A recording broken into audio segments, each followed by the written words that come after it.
as you know that we are discussing chapter 12 thermodynamics, in which in the yesterday classes we have discussed about what is the meaning of thermodynamics, what is the thermodynamics, and some important terms related to thermodynamics like what is the system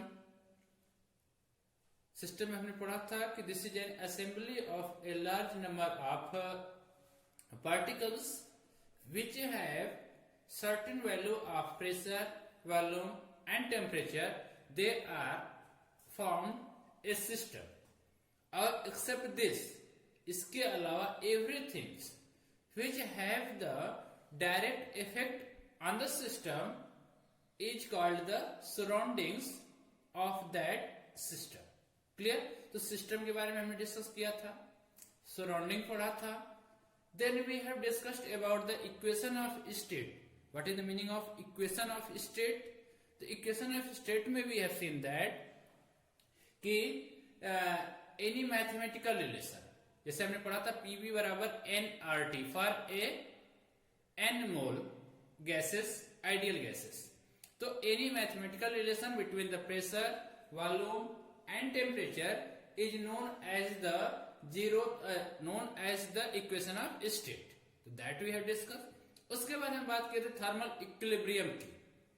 What is the meaning of thermal equilibrium?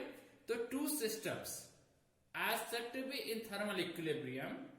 That may be 3 भी हो सकते हैं, 4 भी हो सकते हैं, if they have the same temperature, equal temperature. अगर हमारे पास दो सिस्टम है और अगर उनका टेम्परेचर इक्वल है, then they will be in thermal equilibrium और there will be no transfer of heat energy, there will be no exchange of heat energy between them. तो वो तो थर्मोडायनामिक्स या थर्मल इक्विलिब्रियम थी. फिर हमने ये देखा था if they are connected with the diathermic wall से कनेक्ट होंगे, then what will happen. If they will connected with the adiabatic wall, then what will happen. तो वो चीज हमने पढ़ लिया. Now will discuss very important zeroth law of thermodynamics. What is the meaning of zeroth law of thermodynamics और इसका conclusion क्या है? ठीक, what it gives. From this we got the concept of temperature. zeroth law of thermodynamics एक ऐसा law है जिसकी वजह से ही हमें temperature के concept को पता चला कि how the temperature arises या what is the temperature. तो सबसे पहले हम बात कर ले रहे हैं जीरोथ लॉ ऑफ थर्मोडायनामिक्स के बारे में. तो चलिए सबसे पहले इसके स्टेटमेंट को लिखते हैं, then we will explain it after writing. तो सबसे पहले हम लिख लेते हैं what is the meaning of the what is the statement of the zeroth law of thermodynamics. तो it states that if two system, it states what states zeroth law of thermodynamics states zeroth law of thermodynamics, zeroth law of thermodynamics states that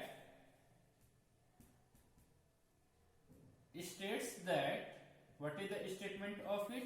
States that if two systems A and B, I have made the diagram, हम explain करेंगे. If two systems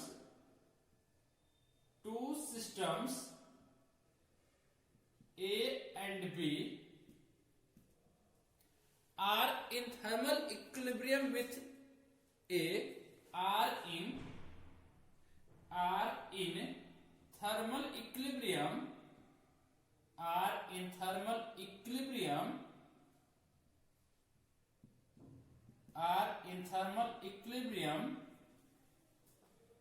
with a third system C, with a third system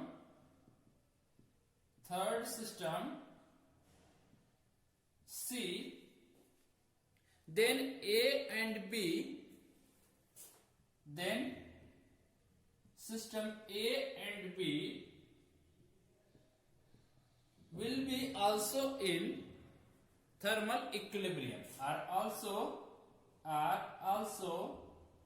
in thermal equilibrium. ये भी क्या होंगे, thermal equilibrium में रहेंगे। मतलब इससे कंसेप्ट हम समझते हैं।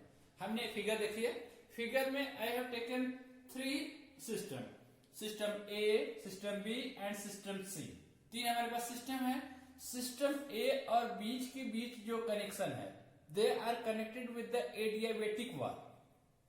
सिस्टम ए और सी का जो कनेक्शन है with the diathermic wall. System B और सी का जो कनेक्शन है that will connected with the diathermic wall. तो अभी आपने पढ़ा था प्रीवियस क्लासेस में कि what is the importance of adiabatic wall and what is the importance of diathermic wall. Adiabatic wall में क्या होता है, there will be no exchange of heat from system A to B. तो अगर यहां से हीट का ट्रांसफर यहां नहीं हो रहा है, if there is no exchange of heat from B to A or A to B, then they will not be in thermal equilibrium individually। मतलब A और B क्या है, ये थर्मल इक्विलिब्रियम में नहीं है। क्यों? क्योंकि इनके बीच की जो वॉल है that is adiabatic wall. But A और अगर C कनेक्टेड है डायथर्मिक वॉल से, तो A and C will be in thermal equilibrium. B और C भी connected with the diathermic wall, ये भी कनेक्ट होंगे विद द थर्मल इक्विलिब्रियम। तो A अगर C के साथ थर्मल इक्विलिब्रियम में है, B भी अगर C के साथ थर्मल इक्विलिब्रियम में है, तो दिस लॉ सेज दैट कि A और B भी क्या होंगे, that will be in thermal equilibrium. अगर ये नहीं है, C नहीं है, तो ये दोनों थर्मल इक्विलिब्रियम में नहीं होंगे। But if they are in thermal equilibrium with C, if this is in thermal equilibrium with the C, तो then individually they will be also equal। जैसे आपने मैथ्स में भी पढ़ा होगा कि अगर A बराबर C है, B is equal to C, then A will be equal to C। तो कुछ वैसा ही कॉन्सेप्ट है। तो दिस सेज दैट कि आपका ये आपका है zero law of thermodynamics. Clear? आपने समझ में लिया what is the meaning of that, कि आपका ये होगा कि A अगर इन thermal equilibrium with the C है, B is in C, तो क्या होगा, A will be also in thermal equilibrium with the B। तो this is the zeroth law of thermodynamics और ये इनका स्टेटमेंट है। तो आप इसका स्टेटमेंट भी देख लेंगे और देन इसका एक्सप्लेनेशन भी। इसके बाद हमारा जो इसका इंपॉर्टेंस है ये इतना ही था zeroth law of thermodynamics में।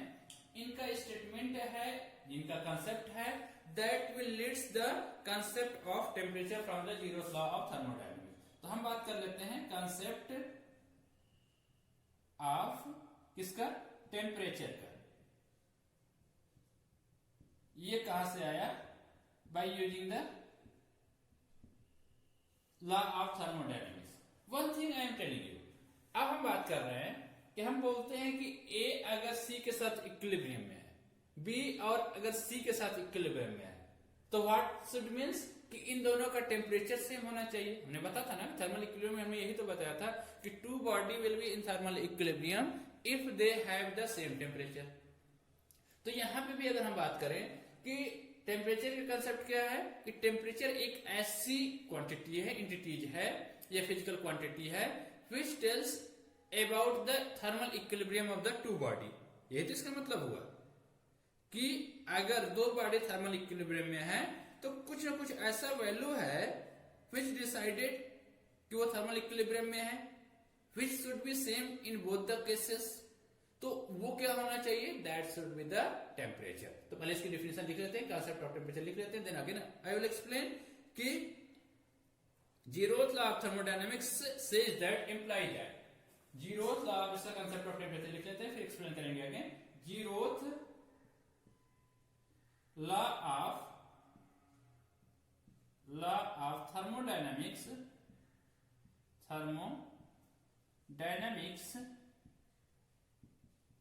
implies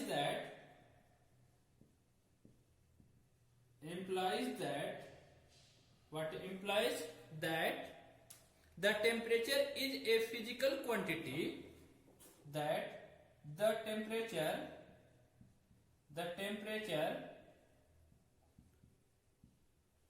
is a physical quantity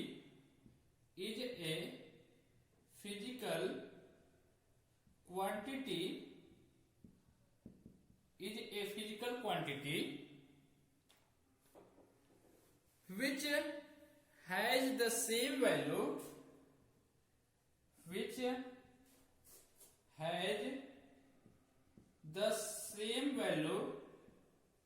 which has the same value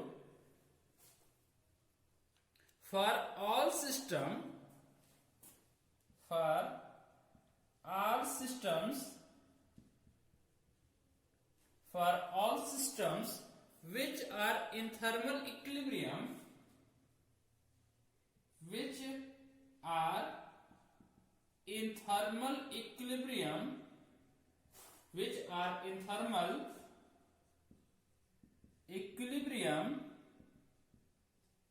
to each other, which are in thermal equilibrium with each other. इस बात को समझ आया कि टेम्परेचर का कंसेप्ट यही है कि टेम्परेचर जो होता है ऐसी फिजिकल क्वांटिटी है which decides या which gives idea about the thermal equilibrium. मतलब अगर हमारे पास so many systems are there, if that are in thermal equilibrium, तो they should have same values. अगर दो सिस्टम हमारे पास हैं और उनका टेम्परेचर अगर सेम नहीं है तो they will not be in thermal equilibrium. समझ में आया कि इसका मतलब यह हो गया कि अगर हमारे पास मान लीजिए इसका टेम्परेचर TA है और इफ दिस इज इसका टेम्परेचर TC है, इसका टेम्परेचर TB है, तो व्हाट विल हैपन, इनका कंसेप्ट यही है कि T अगर A और C इन थर्मल इक्विलिब्रियम तो temperature of A should be equal to temperature of C. ये होना चाहिए. A अगर सिस्टम B सिस्टम C के थर्मल इक्विलिब्रियम में है तो temperature of B should be equal to temperature of C. और अगर ऐसी केस है तो temperature of A will be equal to temperature of B, और ये क्या बता देगा कि A will be in thermal equilibrium with B. ये क्या होंगे, थर्मल इक्विलिब्रियम में होंगे. ये चीज इसमें हो जाएगा क्लियर कि A और B के बीच क्या होगी, थर्मल इक्विलिब्रियम का कांसेप्ट क्लियर हो जाएगा.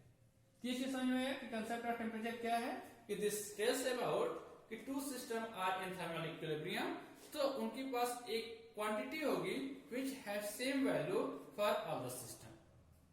क्लियर. अब इसका मेन इंपॉर्टेंस यही मींस हम डेफिनेशन ऑफ टेम्परेचर को भी हम कर लेते हैं. What is the temperature, that means that is, चलिए इसको ऊपर लिख लेते हैं.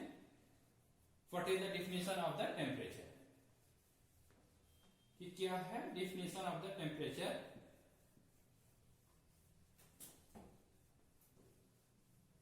ये आपका जीरोथ लॉ ऑफ थर्मोडायनामिक्स से भी टेम्परेचर आती है. डेफिनेशन ऑफ द टेम्परेचर,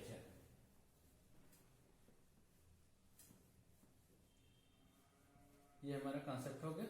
तो हम टेम्परेचर की डेफिनेशन लिख देते हैं. That means that is, temperature और डेफिनेशन क्या होगी, there exist a scalar quantity which is known as the, क्या है, टेम्परेचर इज ए, टेम्परेचर क्या है, temperature is a scalar quantity. आपने पढ़ा होगा, वेक्टर क्वांटिटी पढ़ा होगा. तो scalar quantity means which is independent of the direction. Is a scalar quantity which is a property of, which is a property of, which is a property of, किस चीज की property, property of all thermodynamic system, of all thermodynamic, of all thermodynamic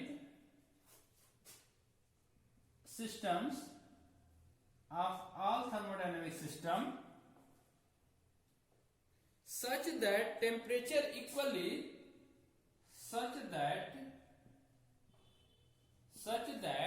temperature equally is a necessary, temperature equally is a necessary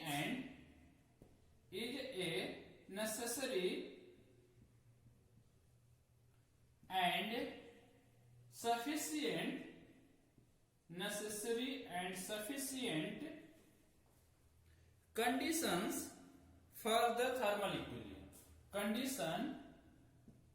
Condition for thermal condition for thermal equilibrium, मतलब temperature ही एक होना चाहिए, quantity है, ये necessary और sufficient condition है। Maths में आप ऐसी चीज पढ़ेंगे जिससे कि अगर वो थर्मल इक्विलिब्रियम में है तो they should have the same temperature. तो this become the definition and concept of the temperature.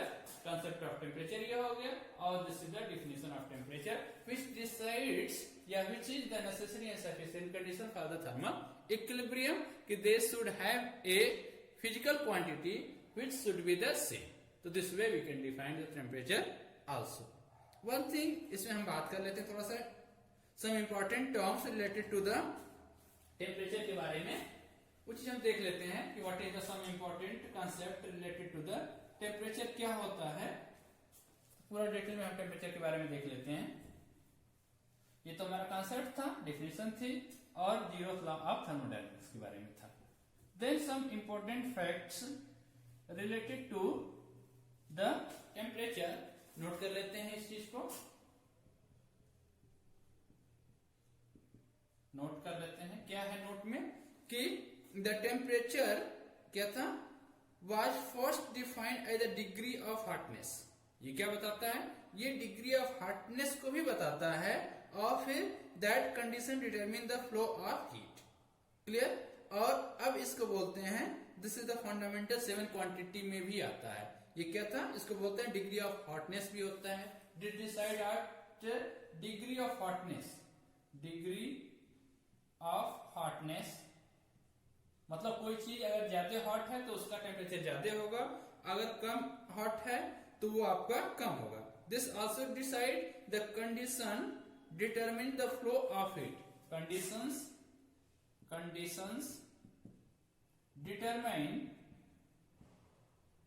determine the direction of flow, the direction of flow of heat, मतलब हीट किस डायरेक्शन से किस डायरेक्शन में flow करेगी, ये भी टेम्परेचर से ही पता चलता है। क्लियर, पता चलता है। ये बताता है कि आपका the heat is always flow from a body of higher temperature to the lower temperature, हमने लोअर क्लासेस में पढ़ा था। ठीक, ये क्या है, this is also a fundamental quantity, this is also a fundamental quantity, fundamental या बेसिक क्वांटिटी, फिजिकल क्वांटिटी है। ठीक, 7 फिजिकल क्वांटिटी आपने देखा होगा, तो उसमें एक आपका टेम्परेचर का भी कंसेप्ट आता है। इसके बाद क्या है, जीरोथ लॉ ऑफ थर्मोडायनेमिक्स से ही, और इसके बाद फर्स्ट लॉ सेकंड थर्मोडायनेमिक्स में भी कंसेप्ट ऑफ टेम्परेचर आता है। तो this way this are the important point related to the temperature.